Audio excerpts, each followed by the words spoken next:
Let me just pick up where we left off. Mm-hmm. So, yeah, I'm not denying that this is bigger than who left the cap off the toothpaste. I mean, there have been years of Mr. and Mrs. Smith type of shit where, I mean, nobody has seen, what is this, like a handful of videos?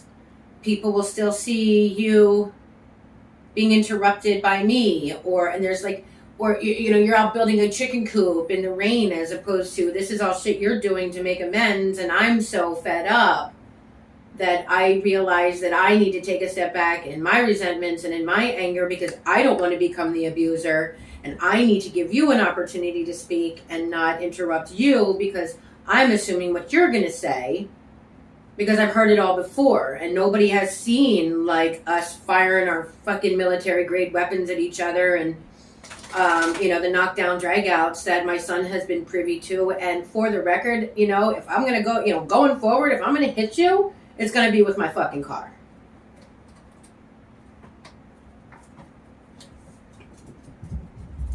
I believe you. Okay, as long as that's clear.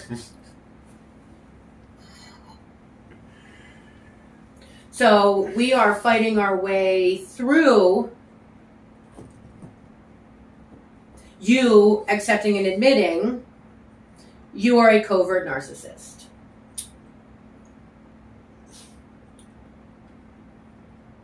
I didn't realize that we were fighting our way through that. Well, what do you acknowledge about it? Because everybody's, you know, oh, that word gets thrown around so much, and oh, she can't be diagnosing, and fuck that. I don't need to filter my reality through somebody else. If it quacks like a duck, looks like a duck, you better walk that fucking duck. What exactly is your question? I'm sorry. That was a Drag Race reference. It was a Drag Race reference. And it was funny. And it was a little distracting, so I'm sorry. Can you get to Oh, here we go. Now we're going to police me. Whatever. No, I'm not policing you. I'm trying to have these conversations with just a touch of levity, but that's okay. No. We can have this conversation with you standing in front of my car. That's fine. No, I'm sorry, baby. What's your question? We'll match tones. What do I acknowledge about? I mean, I can laugh too, but But what is the question? What do I acknowledge about being a narcissist? Yeah, I mean, there's I've sent you article after article for 15 years, or 1,500 long years. What are we on, day 3 million of this fucking dumpster fire of a marriage? So I've sent you all these articles. I don't have time to read all that shit. I've sent it on narcissism, on parenting, on homesteading, on prepping and surviving and foraging and all of the good ish. So what have you garnered from all of the lists I've sent you about narcissism? Particularly as it relates to you and covert narcissism.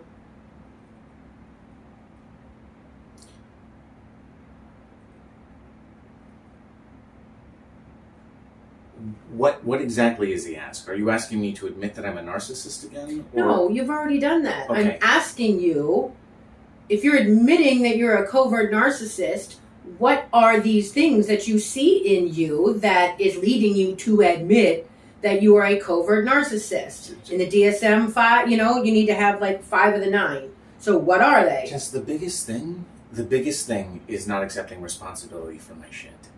Right? So I'm trying to accept responsibility for my shit. Gaslighting is nuanced, and I don't know that half the time that you're saying I'm gaslighting you, I am. Okay? Which is gaslighting, ironically. Except that it's not, because for it to be gaslighting, the other part is I need to, like, diminish you. And so, yeah, I know.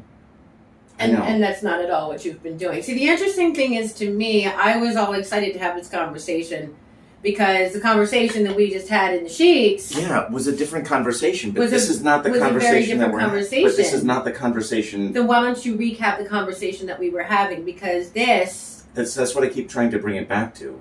I want to accept responsibility for my stuff. You're asking me now which 5 of the 9, which I don't even know... I don't even know that I'm to the point where I'm accepting 5 of the 9. What I'm doing is I'm working through the point of, like, point by point. being honest with myself in every respect, like truly, like breaking it all down, completely honest, raw honesty, because deception and lies and the stories that I've told myself are not serving us on any fucking level. So if your question really is like to repeat that conversation and to work through that, then really what it comes down to is owning my shit. At the end of the day, all of it comes down to owning my shit and not deflecting, denying, dismissing, devaluing, all of those things that I've done habitually because I've been the golden child, or whatever terminology you want to use. Ultimately, it's abuse. That's not what I want to do. The golden child is abuse. That's where it all came from. That's literally what I'm saying. That's literally what I'm saying. Whatever terminology you want to attach to it, whatever psychobabble you want to attach to it, me not accepting responsibility for my shit is like the start and stop of all of this. Well, I can't just, don't throw clinical like psychobabble at me, because I can't just say you're a clinical dickhead. Okay. So you have to attach some label to it so people understand what you're talking about. Because there is a distinct pattern of behavior, especially as it relates to the spectrum of narcissism, that is inherent to each and every one. And it starts with trauma, mm-hmm.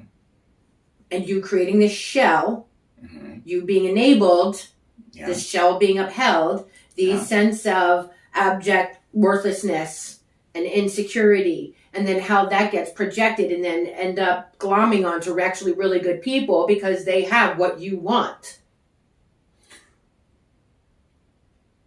And then systematically and systemically pushing them down and making them feel inferior. And taking, and never giving back. You were just explaining to me how you've taken and you are not putting anything back into an emotional bank. Yeah, deposits into the emotional bank account. I've made a ton of withdrawals. I have absolutely made a ton of withdrawals, and I've not made deposits. And so I'm working through in my actions every single day to consistently make deposits into that account. Because I think in so doing, you'll feel differently. It won't be so dubious, and maybe some of the ick factor will go away. I don't know over what timeline this happens, but I know that I need to do the work and make the deposits and show up in a million little ways. Because in those million little ways, I've demonstrated, like those blind spots that I have, I've demonstrated, even in inaction, the value that I place on you, which is 180 degrees opposite what it is in my mind. Like, you are the most important thing to me, which is why I built the chicken coop. It's not, it's not, what was the term that you used? Like, I'm sorry, what was the term that you used? Like, recompensation? What was the point of it is like restitution? Restitution. Amends. It's not amends. It's that I genuinely... Well, it's going to take more than a fucking chicken coop. Yeah. I know. We're 5 years into this, and as far as I was concerned, you don't like me, you hated me, you just fucking raged at me in goddamn Times Square about how much you hate me. Yeah, because I haven't been honest with you along the way, and it's built up. About how much you hate me? Well, you know what, there's moments where... I'm a fucking delight. You're less than a delight. Uh-huh. And rather than be honest with you, I've bottled that shit up, and yeah, it came out. Yeah, but I'm curious about the times when I'm less than a fucking delight, what is happening? Because the times when we can reach the 2-month mark, our big aim is 2 months and a day now, if that's going to be the mark of success, that we can keep it together for that long. It's generally because you are being condescending, dismissive, avoidant, blame shifting, gaslighting.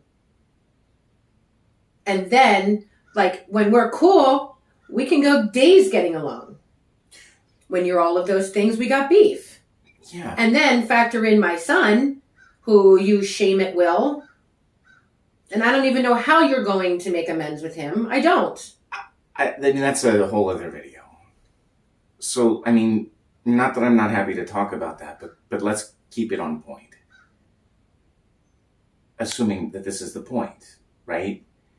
So, that to me feels like you're policing my tone. I'm not policing your tone. I'm not policing your tone. That's ours. And I've not even begun to really workshop that. That is work. So with Ronan, I'm just trying to show up and be nice. I'm trying to help him anytime he needs help. And I'm not trying to have every conversation that I have be diminishing to him or shit he's not done. I feel like 3/4 of the conversations that I've had with Ronan is, Ronan, have you done your fucking chores? And that's not what I want for our relationship. So I'm trying to connect in these little ways. I'm trying to extend olive branches, and half the time he swats them away. The other half of the time he accepts it because he's confused too. So, whatever. We're here because of what it is that I've done. And so I need to undo it. And so I start by building a chicken coop. I can only do... Part of the problem for me, at least in my perception, is that I've tried to do all the things, be everywhere all at once and doing all the things. I tried to make the movie reference. Great movie if you haven't seen it. So not the fucking point. But, yeah, because now I'm all thinking about is a dildo fight scene. Which is amazing. How every movie doesn't have one. I know, it's a missed opportunity. So...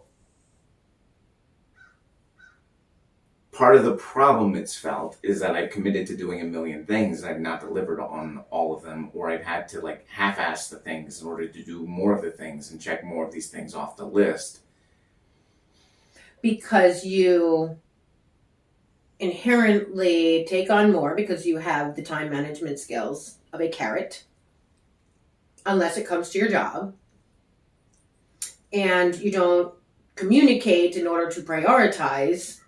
So then you're going to do all the things, overpromise, underdeliver. Then you're the victim over the fact that I'm pissed because you don't even communicate with me. And you act like you're the only adult in the house. I don't feel like I act like I'm the only adult in the house. I really don't. So... well, that's good. Yeah. So... communication absolutely is key, and there have been a couple of instances where I have communicated to you over the course of the last couple of days, again, because these are relatively newly learned behaviors.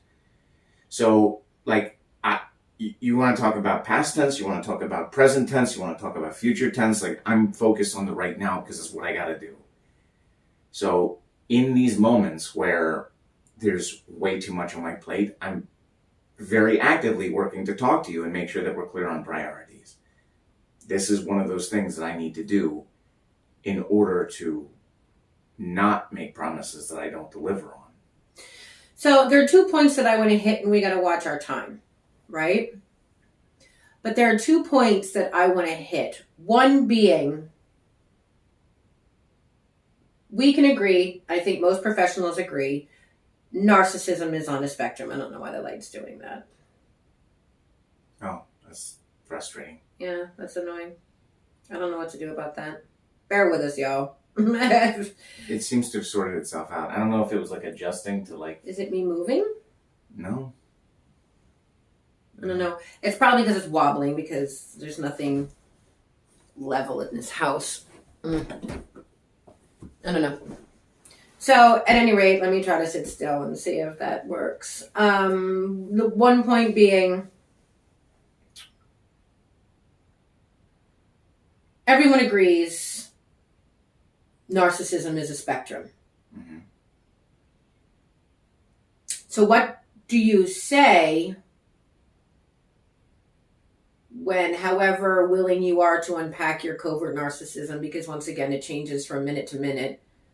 I feel like the person that's sitting here now is a very different person that was just in the sack, but be that as it may. What do you say when narcissism is basically fucking terminal and I should pack up my shit and run? Because that's what any sane person would do. And me trying to evaluate this trauma bond and you not believing it's terminal. and that you're going to change. I mean, I don't believe it's terminal, because a lot of the things that they talk about as being like the root of the problem, like the reason it's terminal is because like narcissists lack the ability to empathize. I don't actually lack the ability to empathize. I don't. I feel hurt when you're hurt, and I struggle when you're struggling, and all I want to do is make it better. And I tear myself into a million directions trying to do that. And ultimately, what I'm learning for myself is that I need to focus on the things that I need to focus on and simply love you and support you. And it has a way of leveling itself out or sorting itself out. No? I feel like it does. Because if I show up consistently, then you won't feel as if I'm inconsistent. If I do my part in order to make sure that like I'm showing up mindfully, then all that sounds great and good again. Like we're back here again. All that sounds great and good, but the fact of the matter is you are not a safe place to talk to.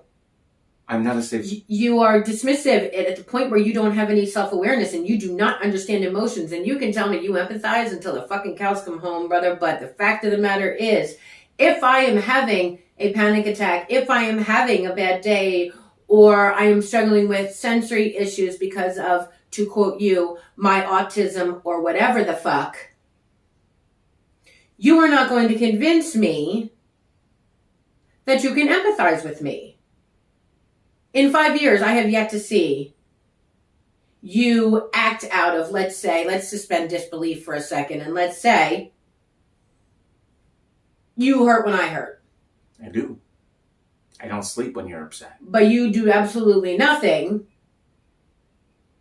to reach out to me or empathize with me in a way that tells me you are kind, compassionate, gentle, caring, concerned,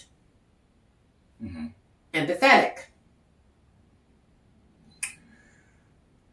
So how can you sit there and explain to me that you hurt when I hurt, but it's not enough for you to do anything that lends itself to gentleness or kindness?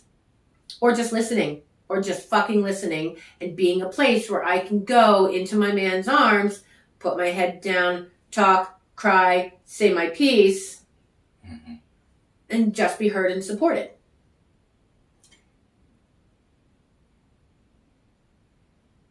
So your question is, how can I say that I hurt when you hurt? How can you explain to me that you have empathy and that this is not terminal?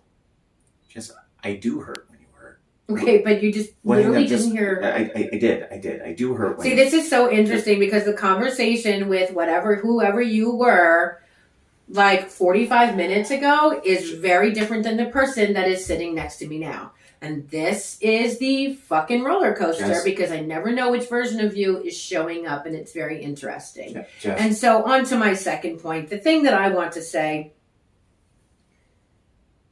is that I know, like, I am not under any delusions here. I am not under any delusions.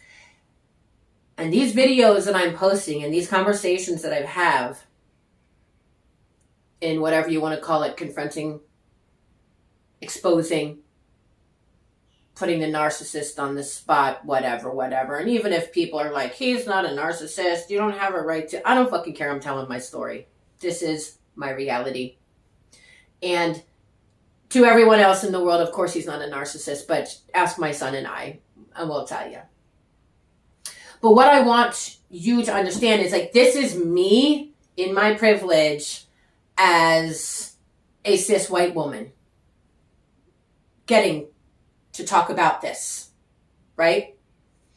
And it would be irresponsible of me to even pretend like there are my Latina sisters, my beautiful Black sisters, my Pakistani sisters, my Indian sisters. This is not a culture thing. This is not a race thing. This is very much a trauma, a behavior, a culture thing. And men are supported through the patriarchy, through toxic masculinity, through the fucking media, through the goddamn family courts, that they are allowed to behave, through your goddamn religion, that they are enabled to behave any way they want. And I am not telling anyone that it would even be safe for you to confront your narcissist and have these conversations so openly and so boldly. So I want to say, my sisters, I see you and I am here, and we can try to figure this out together. And what might be right for you is to not talk about it. It might actually not be safe for you to talk about it to anyone other than a therapist or a girlfriend. Maybe you find a therapist that specializes in narcissist abuse recovery, and that works for you. Maybe this video is inspiring, and you can pack your shit and fucking bounce because you're not married. Maybe it gives you the courage to start a morning routine, something little, a tiny little atomic habit, right? That you can take with you. But I am not encouraging anyone to have these conversations bold-faced on camera to your narcissist. Yes, it is absolutely a spectrum, but I'm telling you, I think we all know a woman is never in more danger than when she's trying to leave. So I am not saying talking about it this openly is going to work for you. I am not saying you should stay. I am not saying you should leave. I am simply saying this is what my experience is. This is what I am trying to do for my mental health, for my peace of mind, to model to my son. You don't have to settle. And even if you're handed this sort of spicy, this shit sandwich with spicy mayonnaise, doesn't mean that you can't still figure out a way to thrive and hold on to and maintain your boundaries. And that is a PSA that I feel very, very compelled to say, because I do not want to be accused of being irresponsible, because not everyone can have these conversations. Not everyone can. I am dealing with a covert narcissist who is striving towards self-awareness. I believe that in my heart of hearts, that he is striving towards self-awareness. Do I want a partner and not a project? Absolutely. Are we here? 100%. So here we are. But if you are dealing with a fucking malignant narcissist sociopath who does cheat on you, who does hold your kids over your head, who does financially abuse you, who out and out rapes you or violently attacks you. I'm sorry, trigger warning. I probably should have, this is all very triggering for all of us. So what I'm telling you is, if you are in that situation and you can't leave because you're afraid of your children or you're afraid for your life, I get it and I see you. And I am just here trying to tell my story so that in some way, shape, or form, there's this tiny little light that goes on in all of us sisters that are however tiny, however small, when our light is being so dimmed and in some cases just blown out completely. And so I just want to do the responsible thing and say, not everyone can do this. And I feel very honored in my privilege. And so in my privilege, it is my responsibility to take that and pay it forward and use these powers for good. And that's all I'm trying to do here. That's all I'm trying to do is I want y'all to see the struggle. I want you to see the conversations. I want you to know you are not alone.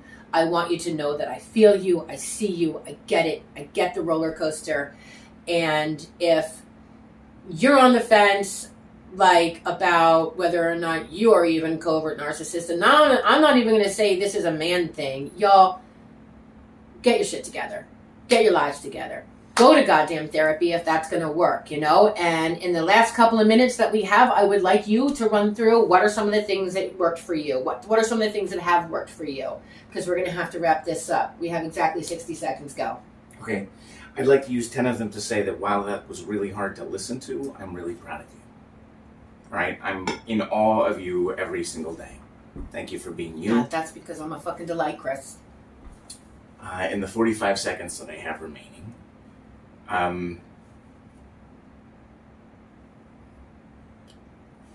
prayer, meditation, diet, exercise, finding things that bring me joy, working and actually doing the shadow work. It's fucking hard, but it's necessary.